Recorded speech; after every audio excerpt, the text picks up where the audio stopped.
आकाशवाणी गोरखपुर से प्रादेशिक समाचार।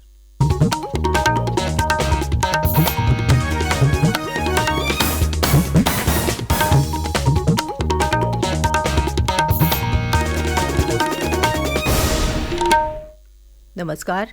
समाचार बुलेटिन के साथ मैं सुकीर्ति अस्थाना। पहले मुख्य समाचार। केंद्र सरकार के अंतरिम बजट में प्रत्यक्ष और अप्रत्यक्ष कर की दरों में कोई बदलाव नहीं। प्रधानमंत्री नरेंद्र मोदी ने अंतरिम बजट को बताया समावेशी और नवाचारी। प्रदेश विधानमंडल का बजट सत्र आज से राज्यपाल के अभिभाषण से होगी शुरुआत। मुख्यमंत्री और केंद्रीय नागरिक उड्डयन मंत्री ज्योतिरादित्य सिंधिया ने 8 शहरों से अयोध्या के लिए विमान सेवाओं का किया वर्चुअल शुभारंभ। और ज्ञानवापी परिसर स्थित व्यास जी के तहखाने में पूजा शुरू। रोक लगाने के लिए अदालत पहुंची अंजुमन इंतजामिया मसाजिद कमेटी।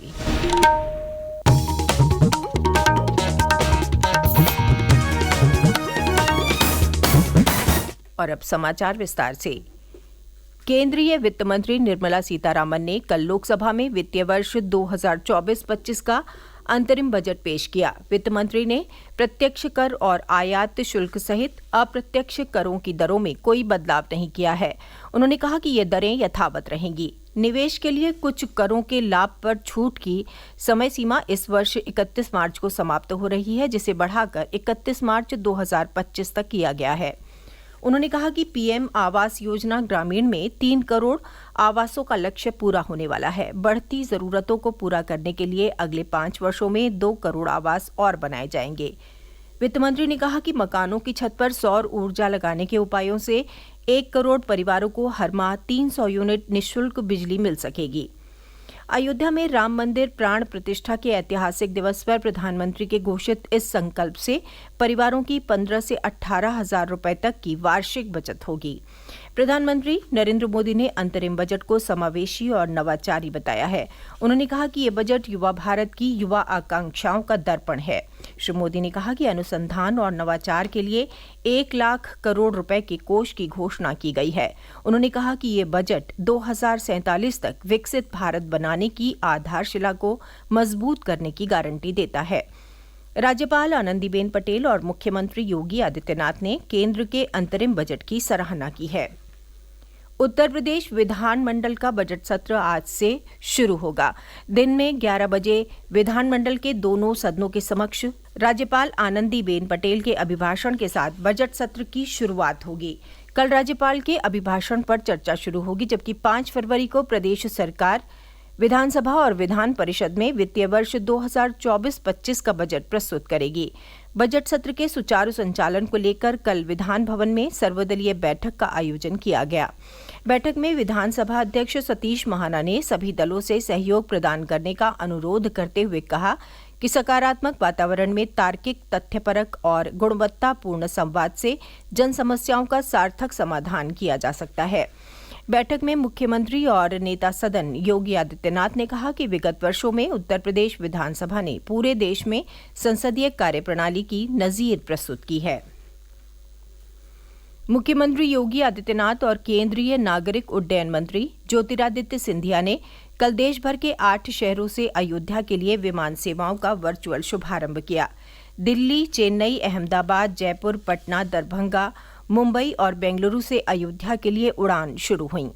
इस मौके पर मुख्यमंत्री योगी आदित्यनाथ ने कहा कि ये कल्पना थी कि अयोध्या में भी अपना अंतर्राष्ट्रीय एयरपोर्ट होगा, 4 लेन की सड़कें होंगी, रेलवे के दोहरीकरण के साथ अत्याधुनिक सुविधाओं से युक्त रेलवे स्टेशन होगा। अब ये सपना साकार हुआ है। आम जनमानस को वेटलैंड यानी आर्द्र भूमि के संरक्षण और संवर्धन के प्रति जागरूक करने के लिए आज विश्व आर्द्र भूमि दिवस मनाया जाएगा। इस अवसर पर आज प्रदेश में 1 सप्ताह से चल रहे नेचर एंड बर्ड फेस्टिवल का मुजफ्फरनगर वन प्रभाग के हैदरपुर वेटलैंड में समापन होगा। इस फेस्टिवल का शुभारंभ 27 जनवरी को शहीद चंद्रशेखर आजाद पक्षी विहार नवाबगंज, उन्नाव से हुआ था। विश्व आर्द्र भूमि दिवस पर प्रदेश सरकार की तरफ से वेटलैंड मित्रों का सम्मान भी किया जाएगा। साथ ही गंगा बैराज बिजनौर में लगभग 1000 कछुओं को छोड़ा जाएगा। मुख्यमंत्री योगी आदित्यनाथ ने सभी लोगों को विश्व आर्द्र भूमि दिवस की शुभकामनाएं दी हैं। उन्होंने कहा है कि संपूर्ण समाज का उत्तरदायित्व है कि अपनी आवश्यकताएं सीमित रखते हुए पर्यावरण के अनुकूल दिनचर्या बनाकर वेटलैंड्स को सुरक्षित रखने में योगदान दें। प्रादेशिक समाचार आप आकाशवाणी गोरखपुर से सुन रहे हैं। ये समाचार बुलेटिन हमारे YouTube channel AIR news Gorakhpur और ट्विटर हैंडल AIR_GKP पर भी उपलब्ध है। वाराणसी की जिला अदालत से ज्ञानवापी परिसर स्थित व्यास जी के तहखाने में पूजा की अनुमति मिलने के बाद कल सुबह से तहखाने में पूजा पाठ आरंभ कर दिया गया है। वहां देव विग्रहों के भोग और आरती का अनुष्ठान भी शुरू हो गया है। श्रद्धालु तहखाने के बाहर से दर्शन कर रहे हैं।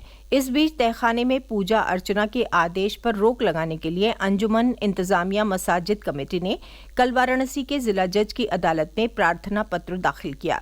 इस पर 5 फरवरी को सुनवाई की तिथि तय की गई है। इस मामले में सुप्रीम कोर्ट पहुंचे मसाजिद कमेटी के वकीलों की तत्काल सुनवाई करने की मांग को नकारते हुए शीर्ष न्यायालय ने उन्हें हाईकोर्ट जाने की सलाह दी। इसके बाद कमेटी ने इलाहाबाद हाईकोर्ट में पुनरीक्षण याचिका दाखिल की है। प्रदेश को कृमि मुक्त बनाने के लिए कल से 66 जिलों में राष्ट्रीय कृमि मुक्ति अभियान की शुरुआत की गई। प्रदेश सरकार ने कृमि मुक्त अभियान के तहत 1 वर्ष से 19 वर्ष तक के प्रदेश के 8 करोड़ 66 लाख बच्चों और नवयुवकों को एल्बेंडाजोल टैबलेट खिलाने का लक्ष्य तय किया है। इस दौरान निजी शैक्षणिक संस्थानों पर खासा फोकस रहेगा। वहीं अन्य जनपदों में फाइलेरिया उन्मूलन के तहत सर्वजन दवा सेवन अभियान में 10 फरवरी से एल्बेंडाजोल खिलाई जाएगी। राष्ट्रीय बाल स्वास्थ्य कार्यक्रम के महाप्रबंधक डॉक्टर मनोज शुक्ल ने बताया कि एल्बेंडाजोल की गोली किसी भी प्रकार से बच्चों के लिए नुकसानदायक नहीं है। कृमि मुक्ति से स्वास्थ्य और पोषण में सुधार होता है, शरीर की रोग प्रतिरोधक क्षमता बढ़ती है और एनीमिया नियंत्रण में रहता है। 20,000 युवाओं को नौकरी देने के लक्ष्य के साथ गोरखपुर स्थित मदन मोहन मालवीय प्रौद्योगिकी विश्वविद्यालय में आगामी 4 फरवरी को मंडल स्तरीय वृहद रोजगार मेले का आयोजन किया जाएगा। उत्तर प्रदेश कौशल विकास मिशन की तरफ से आयोजित इस रोजगार मेले में मुख्यमंत्री योगी आदित्यनाथ नियुक्ति पत्र वितरित करके युवाओं का मार्गदर्शन करेंगे। रोजगार मेले में युवाओं का चयन करने के लिए 150 कंपनियों के प्रतिनिधियों के आने की उम्मीद है।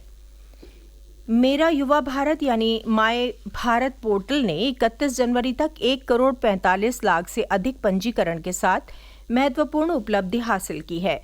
प्रधानमंत्री नरेंद्र मोदी ने 31 अक्टूबर 2023 को राष्ट्रीय एकता दिवस के अवसर पर मेरा युवा भारत मंच का शुभारंभ किया था।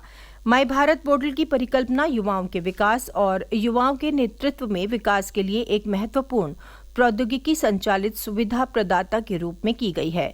देश भर के युवा माय भारत पोर्टल पर पंजीकरण कर सकते हैं और पोर्टल पर उपलब्ध विभिन्न अवसरों और आयोजनों के लिए साइन अप कर सकते हैं। शाहजहांपुर की MP MLA कोर्ट ने कल एक फैसले में पूर्व केंद्रीय राज्य मंत्री स्वामी चिन्मयानंद को 12 साल पुराने दुष्कर्म के एक मामले के आरोप से बाइज्जत बरी कर दिया है। अदालत का निर्णय आने के बाद स्वामी चिन्मयानंद के अधिवक्ता फिरोज हसन खान ने कहा कि अदालत ने उन पर लगे आरोपों को झूठा पाया। प्रदेश में पश्चिमी विक्षोभ के सक्रिय होने से मौसम के मिजाज में एक बार फिर परिवर्तन हुआ है। 3 दिन धूप निकलने के बाद कल से पश्चिमी उत्तर प्रदेश सहित विभिन्न जनपदों में रुक रुक कर हो रही बारिश और ओलावृष्टि ने लोगों को ठंड से ठिठुरने पर मजबूर कर दिया है। मौसम विभाग के अनुसार प्रयागराज, प्रतापगढ़, बांदा, कौशाम्बी, हमीरपुर, फतेहपुर, रायबरेली, अमेठी, कानपुर नगर, कानपुर देहात और उन्नाव में आज तेज हवाओं के चलने और आकाशीय बिजली गिरने की आशंका है। मौसम विभाग ने गोरखपुर सहित पूर्वी उत्तर प्रदेश के कई जिलों में 4 और 5 फरवरी को बारिश होने का पूर्वानुमान लगाया है। अंत में मुख्य समाचार एक बार फिर। केंद्र सरकार के अंतरिम बजट में प्रत्यक्ष और अप्रत्यक्ष कर की दरों में कोई बदलाव नहीं। प्रधानमंत्री नरेंद्र मोदी ने अंतरिम बजट को बताया समावेशी और नवाचारी। प्रदेश विधानमंडल का बजट सत्र आज से राज्यपाल के अभिभाषण से होगी शुरुआत।